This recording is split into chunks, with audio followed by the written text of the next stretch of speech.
നമസ്കാരം. അങ്ങനെ ചൈനയുടെ മറ്റൊരു കുത്തക കൂടി ഇന്ത്യ പിടിച്ചെടുക്കാൻ പോവുകയാണ്. സെമി കണ്ടക്ടർ നിർമ്മാണ രംഗത്ത് കുതിക്കാനൊരുങ്ങി നിൽക്കുകയാണ് നമ്മുടെ ഇന്ത്യ.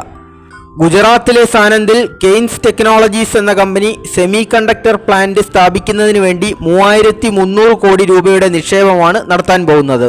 മേക്ക് ഇൻ ഇന്ത്യ പദ്ധതിയുടെ കീഴിൽ ഇന്ത്യയിൽ ആരംഭിക്കാൻ പോകുന്ന 5ാമത്തെ സെമി കണ്ടക്ടർ പ്ലാന്റ് ആയിരിക്കും ഇത്.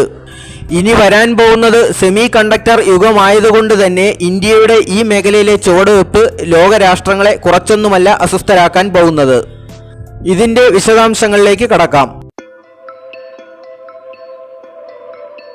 പ്രതിദിനം 63 ലക്ഷത്തിൽ പരം സെമി കണ്ടക്ടർ ചിപ്പുകൾ ഈ ഒരൊറ്റ പ്ലാന്റിൽ നിന്ന് തന്നെ നമുക്ക് ഉൽപ്പാദിപ്പിക്കാൻ കഴിയും. ഓട്ടോമൊബൈൽ വ്യവസായ രംഗത്തും കൺസ്യൂമർ ഇലക്ട്രോണിക്സിലും ടെലികോമിലുമാണ് പ്രധാനമായിട്ടും ചിപ്പുകൾ ഉപയോഗിക്കുന്നത്.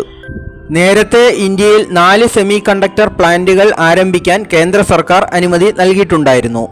ഇവ ഏതൊക്കെയാണെന്ന് നോക്കാം.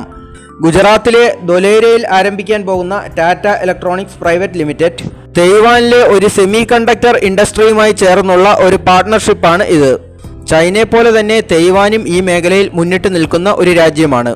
രണ്ടാമത്തത് ആസാമിലെ മൊറിഗോണിലെ Tata semiconductor assembly and test private limited. മൂന്നാമത്തേത് മുംബൈ ആസ്ഥാനമായ CG പവറും ഒരു ജപ്പാൻ കമ്പനിയും ചേർന്ന് സാനന്ദിൽ ആരംഭിക്കുന്ന സംരംഭം.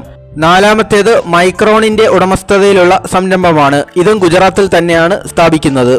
കോവിഡിന് ശേഷം ഉടലെടുത്ത ചൈന +1 സ്ട്രാറ്റജി എന്ന തന്ത്രമാണ് വിദേശ കമ്പനികളെ ഇന്ത്യയിലേക്ക് ആകർഷിക്കുന്നത്. ഇതുവരെയുമായി 1.5 ലക്ഷം കോടി രൂപയുടെ നിക്ഷേപമാണ് ഈ മേഖലയിൽ ഇന്ത്യയിൽ നടന്നത്. ഈ 4 പ്ലാന്റുകളിലുമായി പ്രതിദിനം 7 കോടി ചിപ്പുകൾ വരെ നിർമ്മിക്കാൻ കഴിയുമെന്നാണ് കണക്ക്. അടുത്ത വർഷം പകുതിയോടെ ഇന്ത്യൻ സെമി കണ്ടക്ടർ ചിപ്പുകൾ വിപണി കീഴടക്കി തുടങ്ങുമെന്നാണ് പ്രതീക്ഷ. ഗുജറാത്തിലെ മൈക്രോണിന്റെ പ്ലാന്റിൽ നിന്നായിരിക്കും ഇന്ത്യയിലെ ആദ്യത്തെ സെമി കണ്ടക്ടർ ചിപ്പ് വിപണിയിൽ എത്തുക. 2026ഓടെ Indian semiconductor industry $55 billion market പിടിക്കുമെന്നാണ് കണക്കാക്കുന്നത്. 2030ഓടെ ഇത് $100 ബില്യൺ എത്തിക്കാൻ കഴിയും. അതോടെ ഈ മേഖലയിൽ മാത്രം ഇന്ത്യയിൽ 6 ലക്ഷം തൊഴിലവസരങ്ങൾ സൃഷ്ടിക്കപ്പെടുമെന്നും കണക്കാക്കുന്നു. വരും ദശാബ്ദങ്ങളിൽ ഇന്ത്യ ലോകം ഭരിക്കട്ടെ എന്ന് പറഞ്ഞുകൊണ്ട് നിർത്തുന്നു. Thank you.